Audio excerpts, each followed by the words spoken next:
Previously, Brendan, Patrick, and the SummitClimb team make it from Chinese base camp to Camp 3, staging themselves for their summit night.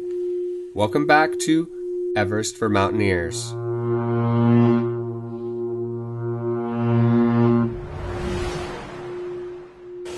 Just figuring out last minute.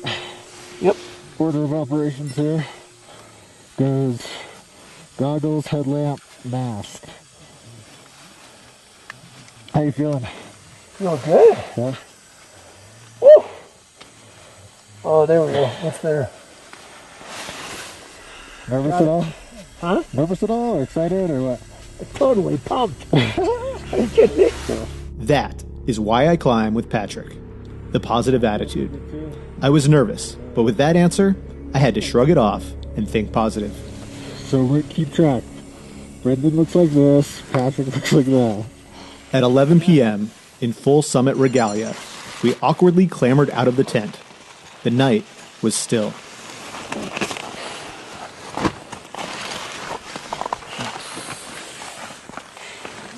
Hey, you ready to go? Yeah, I'm ready to go. I'm almost ready to go. David looks about ready to go.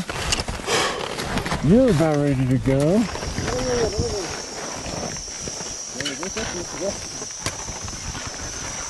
Geljay's oxygen was leaking, but once he fixed it, we began the steep ascent for the summit.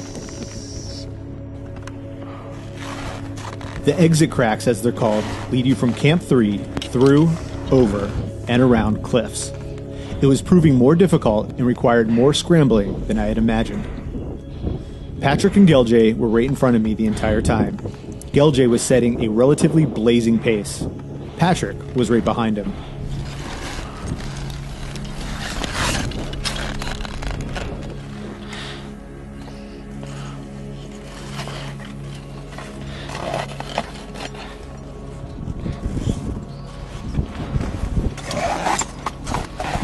Once we hit the northeast ridge, the wind picked up and the temperature plummeted.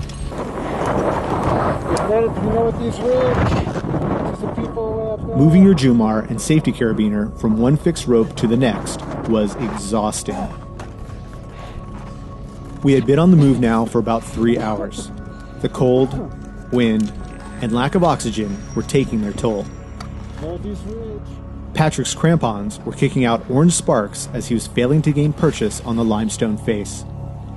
Geljay's headlamp further up was my only indication of how steep this cliff actually was. This is the beginning of the second step. None of our headlamps revealed what I was hoping to see, the ladders. They are the telltale sign that we had made it to the second step. You've got to be kidding me, I thought. I realized we had only reached the first step, one of a series of 3 cliffs above 8,500 meters that you must surmount to reach the summit of Mount Everest.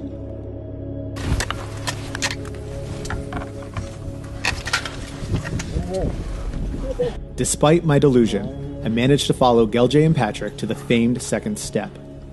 I finally saw the ladders and this time knew for certain where we were. At 8,610 meters, the second step is known as the crux of the Northeast Ridge Route.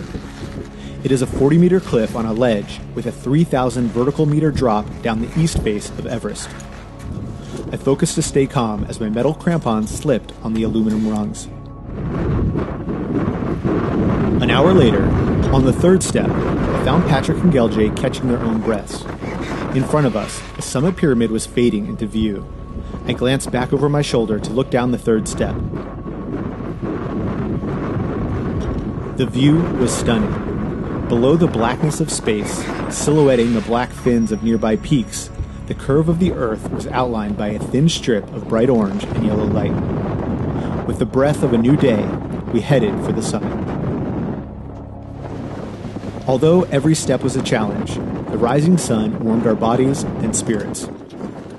Across the summit pyramid, the path dips below a false summit and exits onto the top of the extremely exposed Kangshung face, where we could see the shadow of Everest on the earth.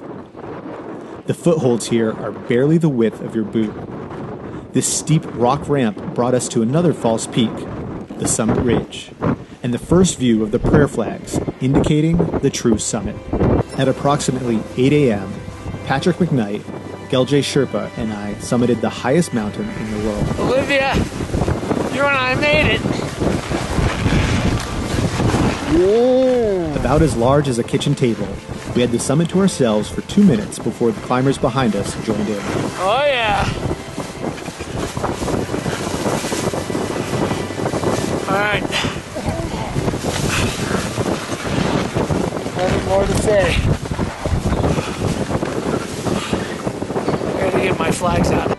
The wind howled, further chilling the negative 40-degree temperature, and our flags were not cooperating.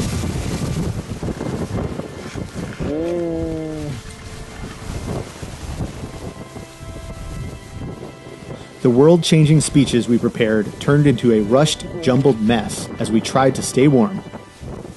We said what we could.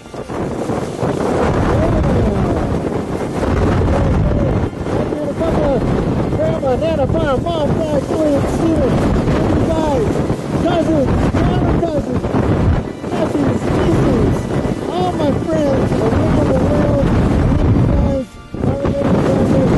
Woo! Doesn't you have the I did manage to get some blurry video of my brothers and my girlfriend on the summit. We took one last minute to enjoy where we were, looking down into Nepal, looking down into Tibet. For a brief moment, our far-off vision was realized. But dwelling on our accomplishment was not an option. We needed to start our descent.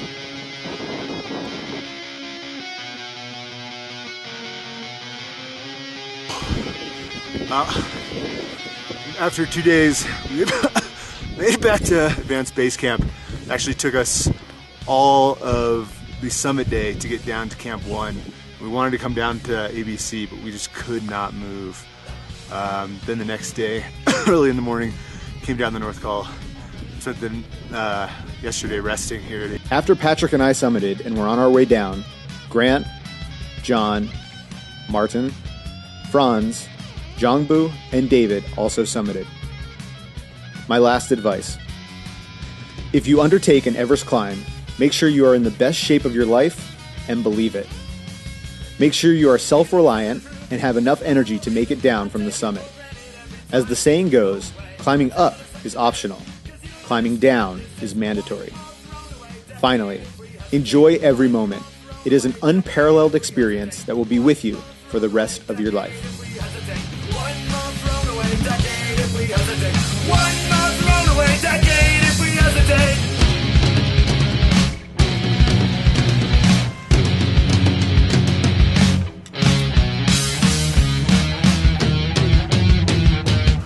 Good morning, campers! How are you all?